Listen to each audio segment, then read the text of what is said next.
Hello, and welcome back to another Chris McPherson Show Daily Dose and a test day in Sydney that certainly went Australia's way. Some wickets scattered throughout the day, but Steve Smith progressed to become the second highest run scorer in Ashes history behind a little fella called Don Bradman. But it's been a big day, of course.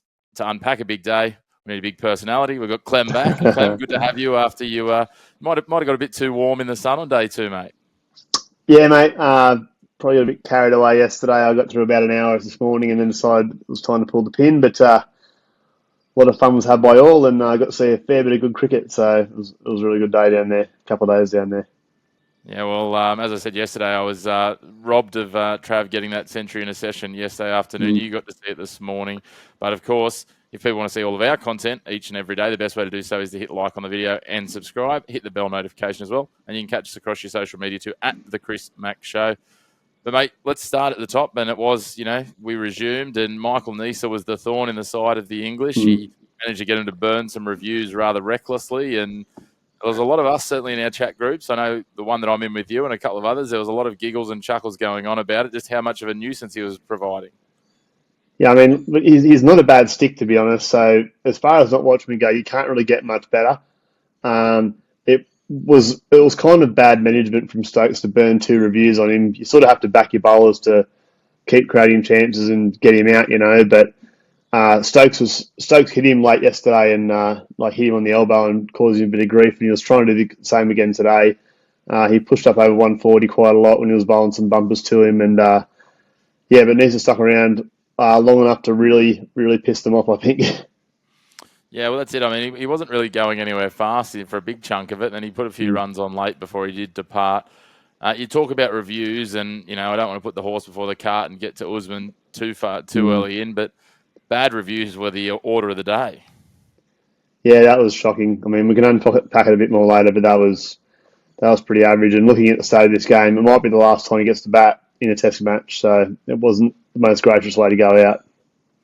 No, it certainly wasn't. We'll get back to that in a moment. The big talking point, as I said, Travis Head not only got the century, 90 overnight, 91 overnight, kept it up at almost a run a ball, rocketed along, got his century, got his 150, and then the most unlikely of suspects was the man that trapped him in front, Jacob Bethel.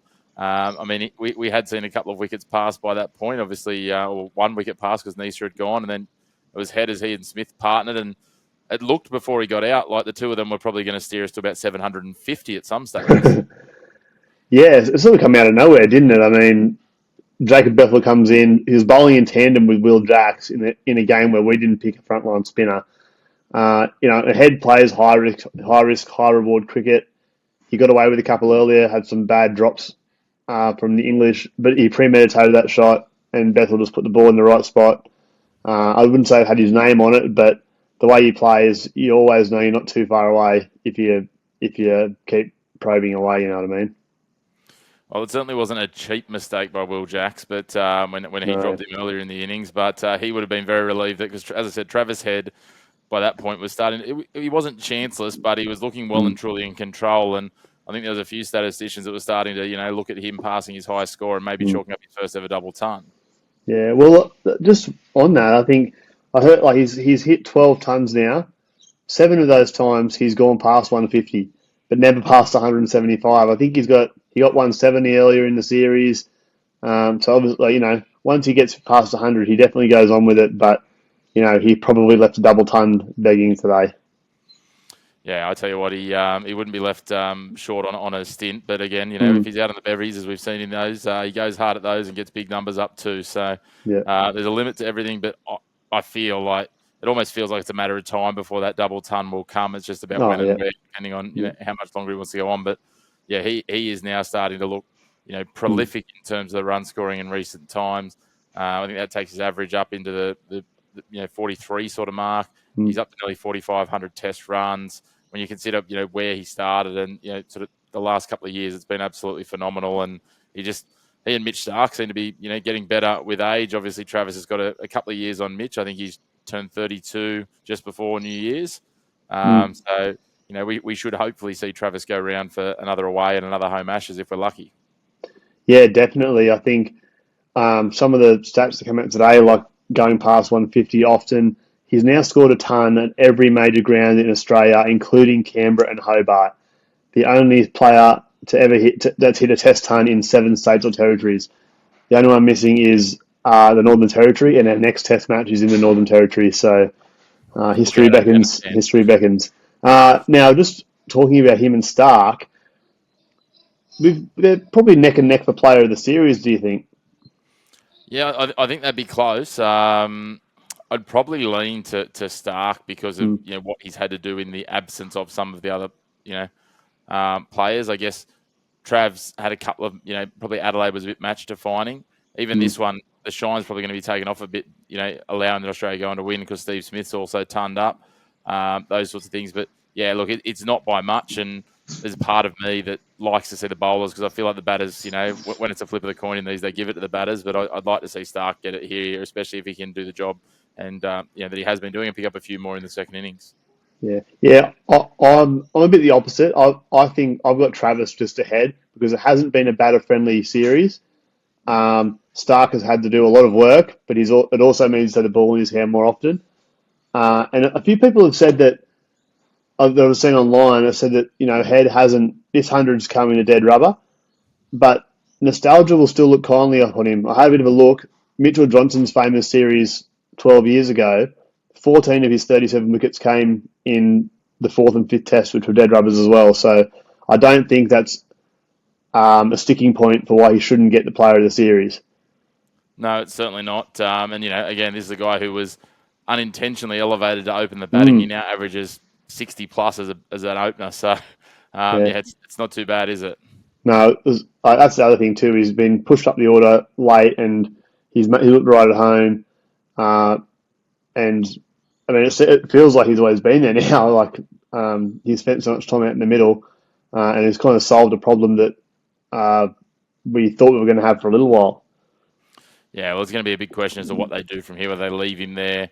As you said, the next test match for us is Afghanistan, so no disrespect to the Afghans, but I don't think it's going to be that crucial as to whether he opens or where he bats. The real test will probably be, some of those other tests when we play South Africa later this year, and then, the India away series in this time next year. Yep. That's going to be the big measure of, what our team looks like in 12 months' time, which could be quite different. But on to the others, I guess we could wax lyrically about Trav Ball for another day and a half if we wanted to, but the test might be close to over by then.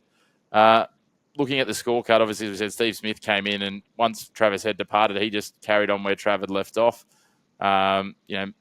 We saw some of these other wickets fall. Usman, we talked about.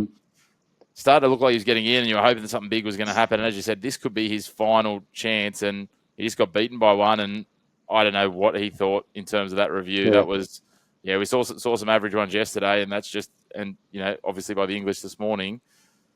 I think Shane Watson's been running a review school across the Ashes. I feel like when I saw it first up, because he reviewed straight away, I was like, oh, he must have hit that because he's gone straight upstairs. But then I think he was motioning to Smith that he thought he was hit outside the line, but as soon as the first replay came back, it was like, oh no, that's smashing into the middle of the bottom of middle stump. So it wasn't one of his better moments. And while we're speaking of reviews, there was the two that England burnt on Nisa. One thing about watching Nisa live is he does the neck snap back to the keeper after every ball, whether he plays and misses or not. So a lot of players only do it when they hit the ball, but he was doing it every single ball. So when they sent out the review and I was at the game, I was like, I think he's going to be out here, but he hit the ground on that one, I think. But probably I'm not a technical expert by any means, but it might be something that he considers in future. I don't mind it. Maybe, it's a double bluff on the review. We've seen that before where blokes have got there and gone, oh, yeah, go and review it then.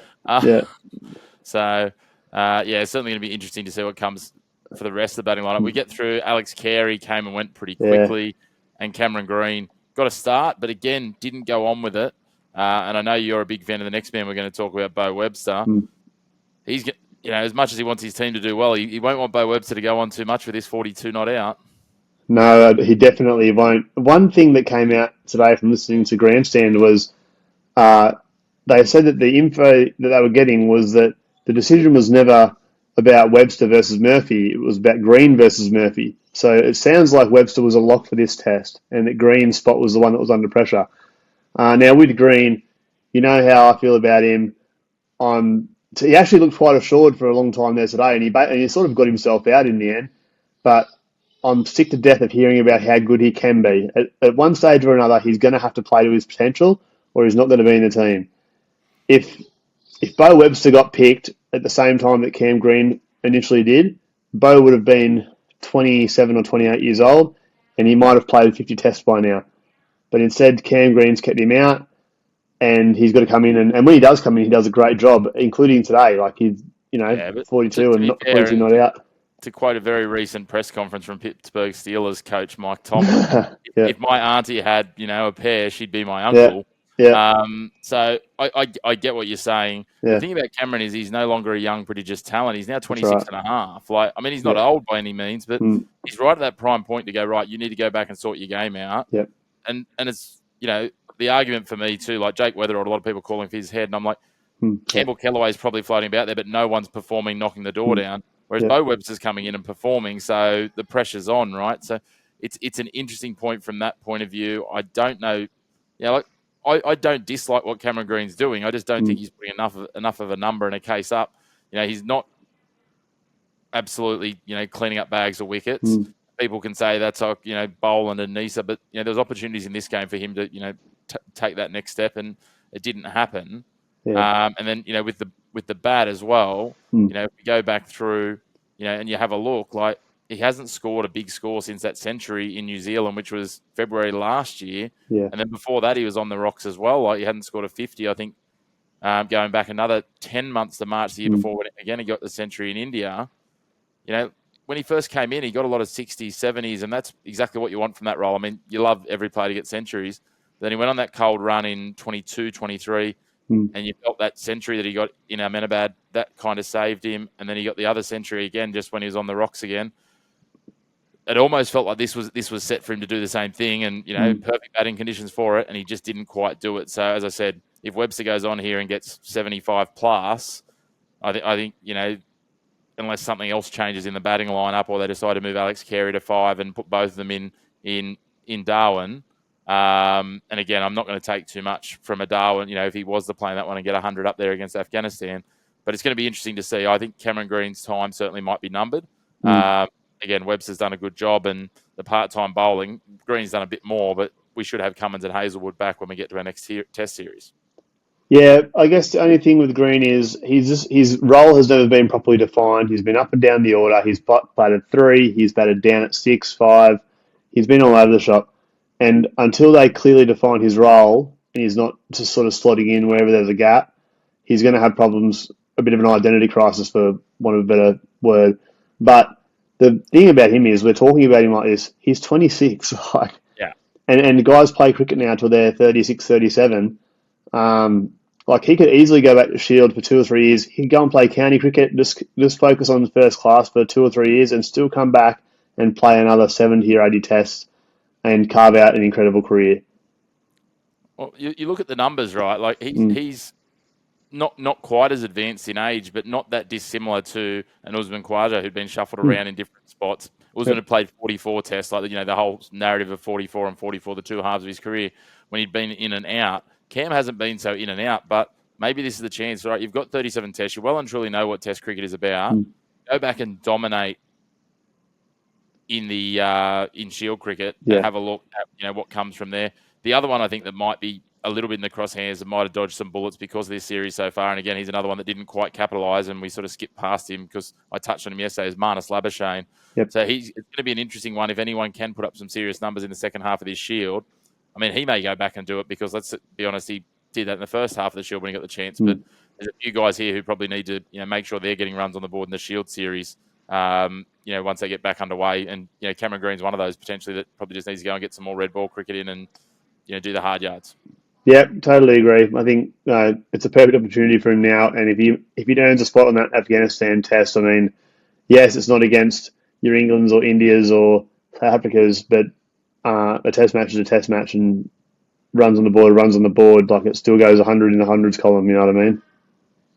It certainly does. As I was very well reminded the other day when I was listening to a podcast and they were going through the best performances of 2025, and a little man named Vian Mulder from South Africa who declared on himself because he didn't want to break the record. He didn't think he deserved it.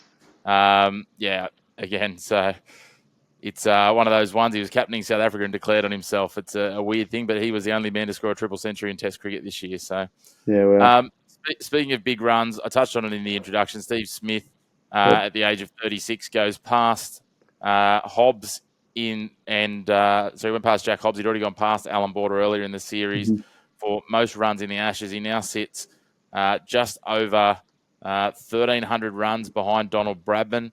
I don't think he will catch Bradman. He would need to play to essentially 40 and play the next Ashes series, which I'm not going to rule out because he had that break, the suspension, all those sorts of things, and he's still, pretty vibrant in terms of it. But I would be surprised if Steve Smith comes back for 2 more Ashes series. And let's be honest, he might pick up a little bit more here, get to 3,700 something. He's not going to have a 1,300 run Ashes series in England. Or if he does, hey, we'll win the Ashes. Oh, mate, yeah, that's right. I mean, Corbin Middlemass on ABC Grandstand today was saying, look, there's 2 sets of stats. There's the stats for Don Bradman and there's the stats for the rest of us. And Steve Smith is far and away the best of the rest at the moment in Ashes series. That was his 3,700, 13th against England, which is unbelievable. And he's also got 5 at the SCG now. He loves playing there. Obviously, I've been blessed enough to be there for a couple of them now. He was at his fidgety best too. I mean, he gets things get a bit weird when Steve's out there playing well, and he played very well today. Pretty much chanceless, if I remember correctly. I can't fault him. It was crazy. I mean, speaking of weird, when he was standing there facing up, and Bryden Cast is standing at wide mid off, and he says, "Hey mate, can you put your glasses on the back of your head because the reflection's distracting me?" You know that he's in one of those moods that anything can happen. Yeah, it certainly is. He's phenomenal. Again, you look through that list of names as well, and his average is only just behind Steve Waugh, and in front of pretty much everyone else on that list of note that's scored any significant amount of runs. Anyone that's got more than sort of 3,000, and even that in itself is an elite club. If you look at Joe Root up at 2,800, you got names like Root, Hammond, Gower, Waugh, Border, Hobbs, Smith, and Bradman. Yeah. Joe Root will undoubtedly become one of those others to join the 3,000 club in the next Ashes series. He'll probably chip away a few more in the second innings, knowing him. But yeah, absolutely phenomenal to think. Donald Bradman just another level. His averages 89.8 in Ashes cricket, whereas you got Steve Smith at 57. So phenomenal stuff from Smith. And look, as we said, he's not out, so he'll hopefully add quite a few more in the morning. Bat out quite a bit alongside Bo Webster. He's 129 not out. Webster 42 not out. And look, to be fair, Australia have probably given wickets here. England's bowling has been, the load on some of these guys. Like, you got 4 guys who've all bowled 23 or more overs. They're starting. You could see like Josh Tongue was losing his pace today. These sorts of things. So I'm intrigued to see how long they can hang on for tomorrow. If we can see off the first 10 or 15 overs again, Steve Smith and Bo Webster. Bo Webster could go on to quite a score here. And as I said, it doesn't have to be 100, but a big 50. Steve Smith goes on, pushes towards 200, and we add another 150 or so. We said about this, when England were batting, we'd need to go and get 600 to chase them down. We set 600, they've got to chase 250. As you say, we may not need to bat again, and that may be the last we've seen of Usman Khawaja. Yeah, that's right. I mean, like those English bowlers today, I mean, Ben Stokes put in a huge spell before the new ball, obviously, just to keep the rest of his bowlers fresh. I've got to say, I feel a lot for Matthew Potts. He's been a spectator all summer, and then he comes in on the flattest deck of them all, and he bowled 25 overs for 141 runs. Basically just got pounded into the ground. Travis Head went after him from the very start of today. I think he hit 3 fours off his first 3 balls, and then it was just all downhill from there. I mean, got to take the hat off to them. They stuck with it all day. Tomorrow, I mean, and they were quite positive through the first 2 sessions, and even into the start of the third session, they run out. They were pumped up in the field. The middle session, they took 3 for 96, and they actually looked like they were going to turn the game. But it's going to be a huge test of their mental strength to see how they go tomorrow.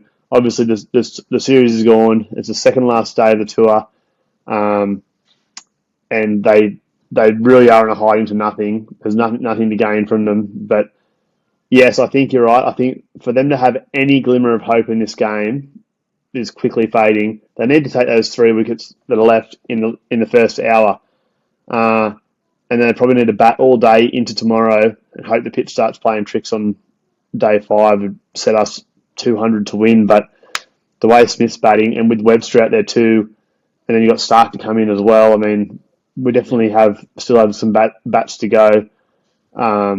So, I mean, the Australians will probably be thinking we can push forward to get 200 in front, 250 in front, put the English back in. It could, I don't know about tomorrow, but probably early on day 5 it could be all over. Yeah, it'll be an interesting situation, won't it? I mean, we lead by 134. As I said, they realistically need to keep that deficit under 200. Ideally, another 40-odd runs, go in chasing 174. But even at 174, they've got to go and put, I'd say, at least 330 on the board and force us to chase more than that again, or at least, sort of 160 plus. You kind of want on day 5, them to be, or if you're English, you want to be bowling to a target that Australia are chasing and not just going, well, we'll just play for a draw. Yep. So it's going to be an interesting balance of time to see how that all plays out. But I mean, we've theoretically got 180 overs. The forecast is quite good. We should be able to get through that. We'll wait and see what comes of it. But yeah, it's very much advantage Australia. It's a matter of Australia or the draw at the moment. I thought the draw was looking really good last night. There were some moments today, as you said, in that middle session where I was starting to think that my wager at 675 on the draw was starting to look a bit nervy. I certainly am not super confident, but at 675, I still think it's pretty okay value. So it's going to be interesting. We'll see what Steve Smith can come up with here, I guess. I mean, I don't think we're going to see Steve Smith, chasing his highest ever score, but maybe another double ton to go on the tally. I think what's he got, 3600s. He's 5 behind Root. Might be another one just to chip away and keep the head-to-head race going.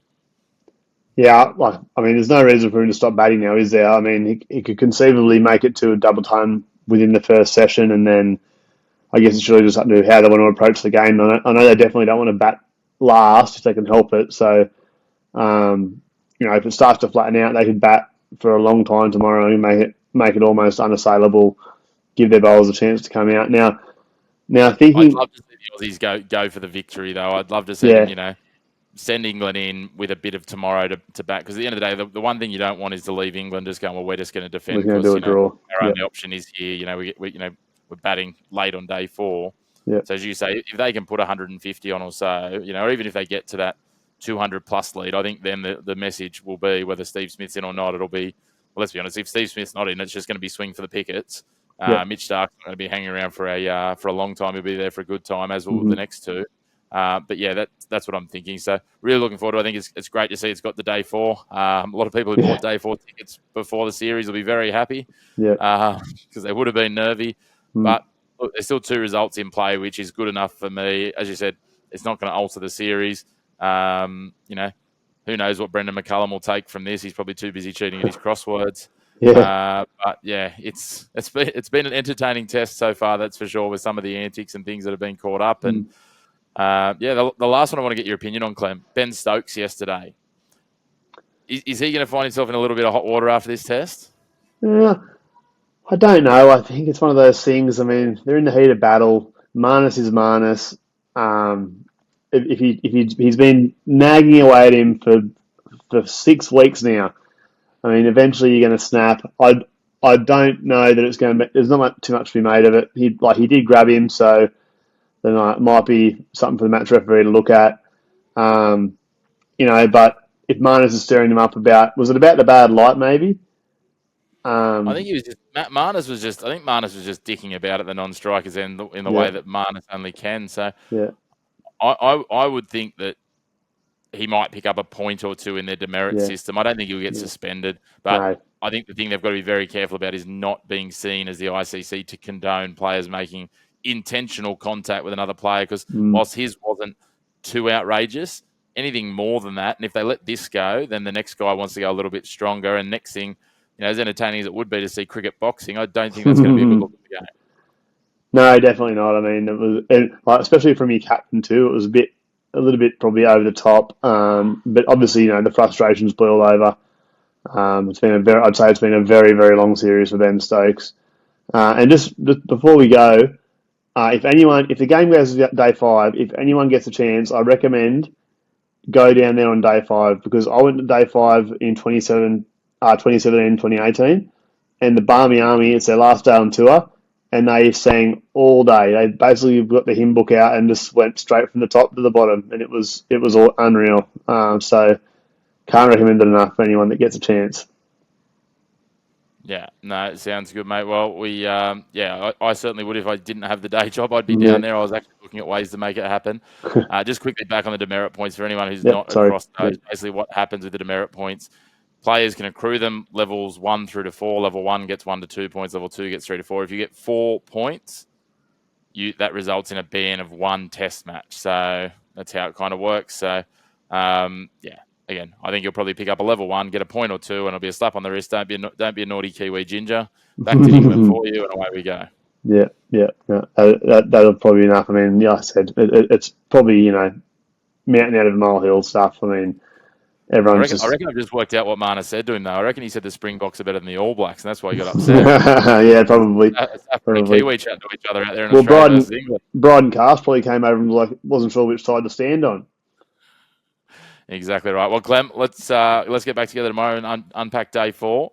Hopefully it's right and the balance is getting even more exciting. But as always, a big thank you to you, mate. Thank you, mate. Thanks for having me. And a big thank you to you all for tuning in. Make sure to hit subscribe. Get involved in the comments. Let us know what you think will happen to Ben Stokes, what you think will happen in the game from here. Throw some predictions in there. Where's Steve Smith going to land? Could he surpass his highest ever score? I think it's 230 odd. So let us know. Get involved. Great to have you all on board. And look forward to bringing you back to the home of the black and white of sport. No grey opinions here. Again, very, very soon.